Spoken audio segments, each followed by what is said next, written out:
검찰, 불법 대선 자금 의혹 이재명 측근 김용 구속영장 청구. 검찰이 이재명 더불어민주당 대표의 최측근 김용 민주연구원 부원장에 대해 불법 대선 자금 수억 원을 받은 혐의로 구속영장을 청구했다. 서울중앙지검 반부패 수사 3부는 21일 정치자금법 위반 혐의로 김 부원장에 대한 구속영장을 청구했다. 김 부원장은 유동규 전 성남도시개발공사 본부장, 정민용 변호사 등과 공모해 작년 4에서 8월 20대 대선을 준비하는 과정에서 대장동 개발 민간 사업자인 남욱 변호사로부터 4차례에 걸쳐 8억 4,700만 원을 수수한 혐의를 받는다. 검찰은 이중김 부원장이 직접 받은 돈은 6억 원으로 보는 것으로 알려졌다. 김 부원장이 돈을 받은 시기는 이재명 대표가 지난 대선을 앞두고 민주당 후보로 선출될 무렵이다. 이 대표는 경기지사이던 작년 4월 여론조사에서 민주당 대선 주자 중 선두를 달렸다. 그해 6월 말 민주당 예비 후보로 등록했고 7월부터 당내 경선을 거쳐 10월에 민주당 대선 후보로 확정됐다. 김 부원장은 정진상 민주당 대표 정무조정실장과 함께 이재명 대표의 최측근으로 꼽힌다. 김 부원장은 이 대표가 성남시장일 때 성남시 의원을, 경기지사일 땐 경기도 대변인을 지냈다. 작년 7월 이 대표의 대선 캠프가 출범하자 총괄 부본부장을 맡았다. 검찰은 김 부원장이 2021년 2월부터 대선 자금 조달 및 조직 관리를 한 것으로 보고 있다고 한다. 본지 취재를 종합하면 검찰은 김 부원장이 작년 2월 유동규 전 성남도시개발공사 본부장에게 먼저 20억 원을 요구했다는 관련자 진술과 정황을 확보한 것으로 알려졌다. 이 요구를 받은 유 전 본부장이 남 변호사에게 부탁했고 남 변호사가 작년 4에서 8월 사이 사회에 걸쳐 8억여 원을 정민용 변호사에게 전달했다는 것이다. 정 변호사는 성남도계공 전략사업실장 등으로 유 전 본부장 밑에서 대장동 사업 실무를 담당했던 인물이다.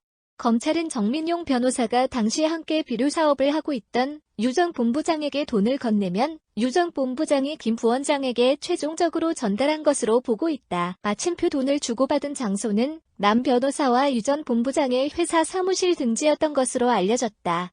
검찰은 앞서 지난 19일 오전 김 부원장을 체포했는데 현행법상 체포영장을 집행한 후 48시간 이내에 구속영장을 청구해야 한다. 검찰은 지난 19일 김 부원장 자택 등을 압수수색한 데 이어 서울 여의도 민주당 내 민주연구원 압수수색에도 나섰지만 민주당 측이 막아서면서 대치하다가 철수했다. 김 부원장의 신병을 확보한 검찰은 그가 받은 돈이 어디에 사용됐는지, 이재명 대표가 이 과정에 연루됐는지 등에 대해 수사를 진행할 예정인 것으로 알려졌다. 김 부원장은 지난 19일 민주당을 통해 대장동 관계자로부터 불법 자금을 받았다는 의혹은 전혀 사실이 아니다며 없는 죄를 만들어내고 있다고 했다.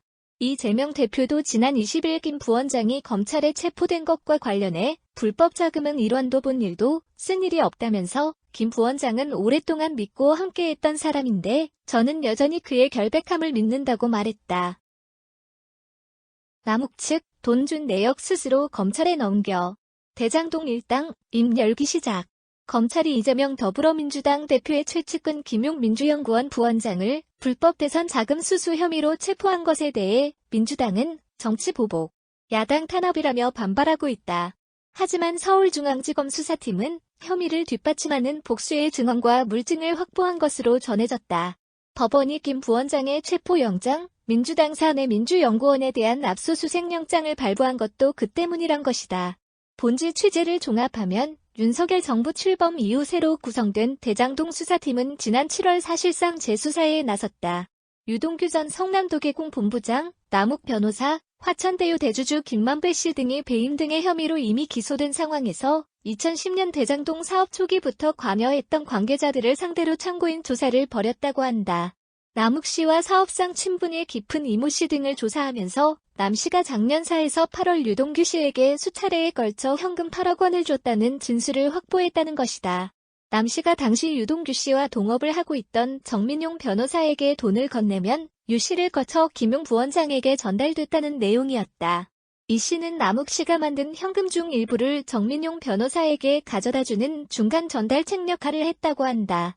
특히 이 씨는 검찰 조사에서 8억 원을 언제, 어디서, 어떻게 정 변호사에게 전달했는지를 구체적으로 기록한 메모를 작성해 보관 중이라는 사실도 밝힌 것으로 알려졌다.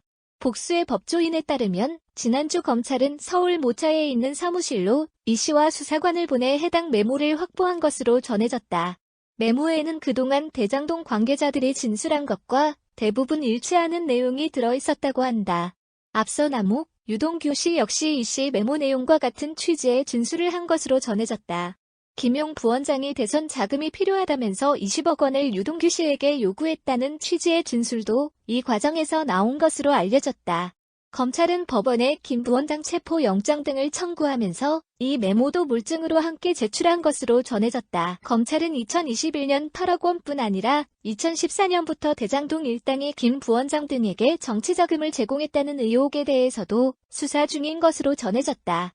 김 부원장은 대장동 사업 추진 당시인 2010년부터 2018년까지 성남시 의원을 지냈다. 성남시가 성남도계공 설립 조례안, 시의회 통과에 어려움을 겪고 있을 때 김 부원장이 무기명 투표 등을 밀어붙여 안건을 통과시키기도 했다. 검찰은 김 부원장 등이 2013년부터 시작된 위례 신도시 사업과 대장동 사업에 도움을 줬는지 등에 대해서도 수사 중이다. 검찰은 이날 김 부원장에 대해 이틀째 조사를 벌였다. 김 부원장은 혐의 대부분을 부인하는 것으로 전해졌다. 검찰은 김 부원장이 그냥 석방될 경우 증거인멸 우려가 있다고 보고 구속영장을 청구할 방침이다. 검찰은 또 이날 대장동 사건 구속기간 만료로 출소한 유동규 씨도 소환 조사했다고 한다. 한편 검찰은 전날 서울 여의도 민주당사 내민주연구원에 대한 압수수색을 시도하면서 김 부원장이 받았다는 8억 원의 성격에 대해 대선 자금이라고 영장에 적시한 것으로 전해졌다. 돈이 전달된 것으로 의심되는 작년 4에서 8월엔 민주당 대선 경선이 진행되고 있었을 때였고 김 부원장은 당시 대표 경선 캠프의 총괄 부본부장을 맡고 있었다. 검찰은 영장에서 김 부원장 역할에 대해 2021년 2월부터 대선 자금 조달 및 조직 관리를 했다고 밝혔다. 법조인들은 향후 검찰 수사는 8억 원의 사용처와 이재명 대표의 관여 여부에 초점이 맞춰지지 않겠느냐며 이는 검찰이 대장동 사업과 관련해 이 대표에게 배임 혐의를 적용하려는 것에도 영향을 미칠 것이라고 전망했다.